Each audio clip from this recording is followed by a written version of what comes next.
magtataka kayo, tumahimik ako eh. Tumahimik ako pagkatapos ng midterm elections. Kasi, wala, talo si Marcos sa Davao eh. Nagpahinga lang ako. Kailangan ko magpahinga kasi 2 taon kaming binanatan doon sa Davao. Yung ginawa ni Bangag, alam nyo na yung ayuda, yun naman yung paraan nila. That was a form of indirect vote buying prior to the campaign period. Yun talaga yun. Yung ginamit niya, so sinabi ko naman sa mga taga Davao, tanggapin nyo lang. Total, buwis nyo man yan. Yung nagsikap dyan, para may pera yung gobyerno, pera nyo rin yung kinukuha nyo. Hindi yan galing sa kanya. Pero yung mga taga Davao matatalino na, they are intelligent voters. Akala kasi, yung claim ng mga kalaban na kami mga Duterte daw, mga authoritarian, yun, mamatay tao, kaya takot lahat. 2 million, matatakot namin yun. Di bukas patay na kami kung takutin namin yung 2 million na yan. It is a very highly democratic city, actually. Pagka pumunta kayo, that is why, awa ng Diyos, pasalamat ako, sa Davao ako naging mayor kasi ang mga tao dyan, alam nila anong gagawin nila at mahal nila yung lugar nila. Kaya kahit pinahihirapan kami, okay lang man, politika. Tapos, Marcos lang. Alam naman natin sa tatay pa lang yan, kawatan. Hindi, kasi ganito yon. Nung nagsimula yung kampanya nung 2022, kasama niya yung kapatid ko, the Vice President. Siyempre, inisip ko rin, siguro, itong tao na to gusto maging presidente. He will redeem the Marcos family name. So, hindi ko naman talaga inisip na may ganun din pala kagago yung tao na yan. Kung siguro nasa isip niya, kung sira na yung pangalan namin, sirain ko na lang lalo. Kami doon sa Davao, lagi kami nagmo-mobilize kasi nung sinimulan nila yung People's Initiative, papipirmahan nila yung mga papel. Siguro, I do not know. Pero definitely, sa ugali ng mga nangyan, wag na natin yung buong administrasyon niya. Kasi siya naman yung nasa taas ng chain of command, yung presidente. Definitely, ang suspicion namin, it was for term extension. At that early, 1 year or 2 years pa lang, hindi pa nagdadalawang taon yung termino niya, may pa-people's initiative. Parang plebiscite yan noon na nag-gather lang ng mga tao, pinataas yung kamay, o sige, maging diktador na tayo, maging authoritarian regime tayo for 27 years. So that was the attempt of this guy, Bangag nga na dias Malacanang karon. Kita niyo yung nasa UN siya, sipon. May ChatGPT na ngayon. Hindi ko naman sinasabi kasi makukulong ako tapos kakasuhan ako. Pero tingnan na lang, what are the causes of cocaine? Tingnan yung ChatGPT. How it will affect your nasal cavity. Wala. Swindler. He is a swindler. Pero ang akala nila, tumigil na tayo. Hindi pa tayo tumigil.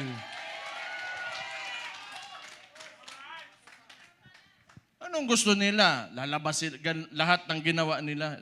Tingnan mo katangahan nito ni Bangag. Siya nagbukas ng usapin ng flood control na may mga ghost project. Kaya ako tumahimik talaga. Kasi hinayaan ko na mag-self-destruct yung gago na yan. Kasi alam ko sasabog sa mukha niya yan. Because unang-una sa lahat, pag ikaw eksekutibo, you cannot point at someone else for the mistakes of your administration. responsibilidad mo yan, ibig sabihin, either hindi ka nag-iisip o kulang ka sa pag-iisip o hindi mo talaga gusto yung trabaho mo. O kita mo ngayon, nag-backfire sa kanya, and they attempted to, lagi nilang ililiko doon. Pinakita naman namin lahat. Sa Davao, walang ghost project, may resibo kami lahat doon. Tingnan nyo, anong resulta ng ginawa nila? Kasi tinawag na natin yan, yung 2024 is the most corrupt budget or the 2025, yung sinabi ni Sid Ungab nung panahon. Hindi, lahat yan kasi siya yung nakaupo eh. The most corrupt. Bakit di sila makakilos ngayon na tumaas yung presyo ng langis? Walang pera. Bakit di nila kayang babaan yung VAT, yung panawagan ni Leandro Libiste? Di nila kaya kasi wala nang silang nanakawin pa. Lobbying and all of that. Pero this kind, the estimated loss to corruption, umaabot na sa trillion. It doesn't make sense anymore. Saan mo pa gagastusin yung pera na yan kung nasa bulsa mo yan? For what? Magkano ba gusto mong, yung kanin mo, gusto mo tag 200 pesos per kilo? Gusto mo yung pinakamasarap na pagkain, pinakamasarap na steak? Ano ba gusto mo sa buhay mo? Anyang mga yan, mayayaman na yan. Hindi pa sila nakukontento.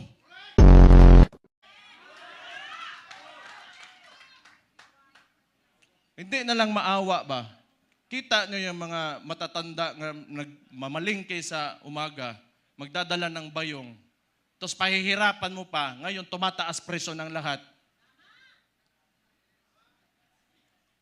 Hindi siya nakatingin sa pangkaraniwang Pilipino, ano ang buhay ng Pilipino. Ang tapos, itong gago na to, patay na buguan eh.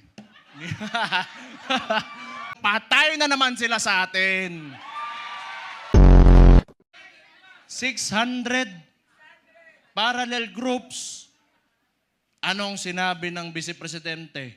Siya ay tatakbong presidente, kumilos na tayong lahat.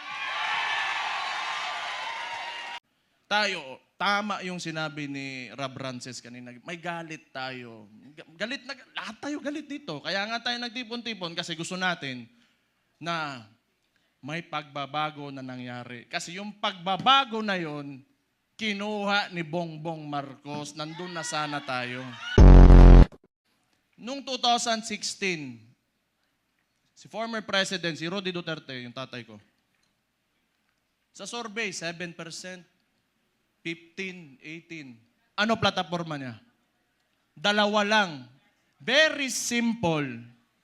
But it reflected the sentiments of the people. Yung masa. Drugs and corruption. Anong binalik ni BBM ngayon? Drugs and corruption. Kailangan optimistic tayo. Kailangan well-organized tayo. Andito tayo lahat. At mahalaga sa lahat, unified tayo. Yung may mga differences tayo kasi lahat tayo mayayabang eh. May mga ugali yung mga DDS eh. Di ba? Oh. Kalimutan muna natin yun. Kung tanawa, hambugiro yung mga buang. At since nagdeklara na natatakbo yung principal natin, who is the Vice President, Sara Duterte, magsimula na tayong kumilos. Yung ano lang, traditionally, sanay kasi yung Pilipino na, or yung, not really the Filipinos only, but the entire world, they look up to the mainstream media kasi yun yung historically, yun talaga yung ginagamit na source of information. But we all know na it can be manipulated. And it is, now, it is very well manipulated. Yung iba kasi talaga, wala yan. Matatakot talaga yan sa gobyerno. Kasi yung gobyerno, yung negosyo mo, lalapitan ka lang yan. Lalapitan ka lang ng BIR, ng ipapasarado ka, takutin ka. I know this because a lot of individuals in Davao, businessmen, were even afraid to come near me. Kasi pag manalaman ng administrasyon na yan, ni Bangag, ika-cut off, pahihirapan, gamitin yun. The bureaucracies of government have been weaponized by this administration. Ihin na natin yun. What we can do is, we go back to the roots, we campaign for our candidate. Masang Pilipino man tayo. So we do what we do best. 2016, anong ginawa nyo?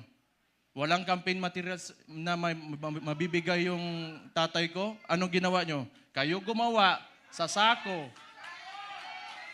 Then this will be 2016 all over again. Let's reclaim the country and give it back to the people. Lahat ng nations in the entire world have oligarchs. Ito lang naman talaga. Kontrolado ba ng mga oligarko yung namumuno ng bansa? Yun ang mahirap. Ang kailangan natin, they have to be separate so that yung leader of that country can protect the people from exploitation of these oligarchs. Kaya hanggang ngayon, ayaw pa rin nila sa amin dahil binangga yan, walang iba kundi si Rody Duterte lang. Pakiusap ko lang sa mga oligarko, may mga mayayaman, malalaking negosyante talaga that have command of the economy. Maawa naman kayo sa mga tao. Maawa naman kayo sa mga tao. Give this country a chance na sumarap din ang buhay ng yung mga naglalakad lang sa daan na walang mga sasakyan. Yung sinabi ko kanina, it really breaks my heart. Yung living conditions ng tao ngayon. Sometimes, it makes life harder to live seeing this. Sa totoo lang. It makes me feel so bad that the other Filipinos, my countrymen, have to suffer. Kaya naman tayo nandito. Alam ko, mahal niyo yung tatay ko dahil alam niyo na talagang minahal at mahal niya yung bansang Pilipinas. We have to make this country turn around. Hindi pwedeng ganito. Andun na tayo. Alam ko, kahit yung tatay ko nasa Netherlands, binigay sa mga dayuhan. Alam ko nandito pa rin kayo kasi naniniwala kayo, pinakita ni Rody Duterte na kaya pala natin angatin natin ang ating bansa. You know what? Kayong lahat mga Pilipino, do not settle for this. You deserve better. Kaya, be optimistic, maniwala kayo na we can take our country to greater heights.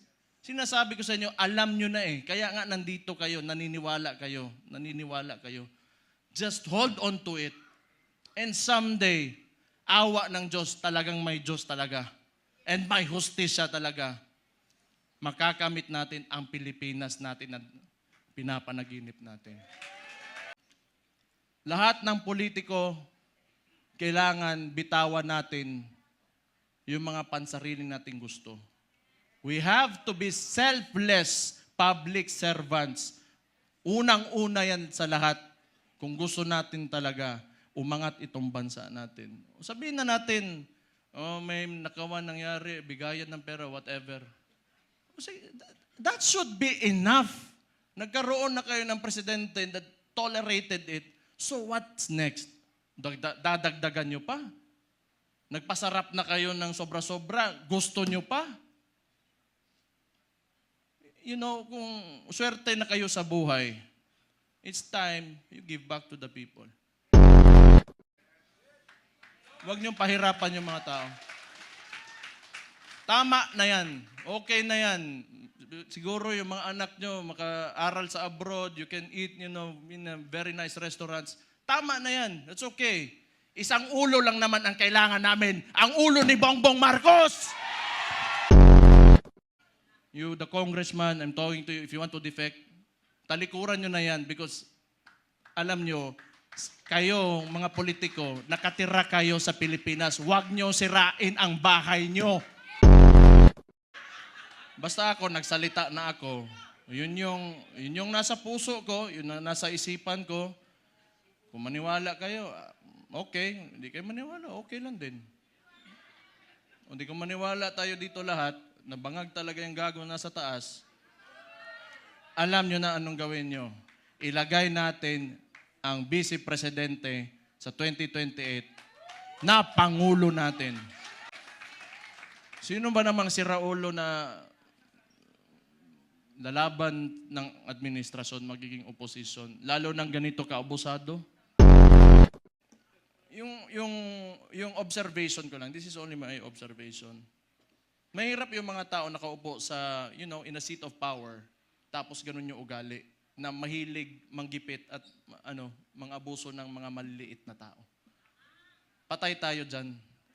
Mahirap yan. Kaya ako rin, gusto ko yung nilalabanan ko, malaki rin naman.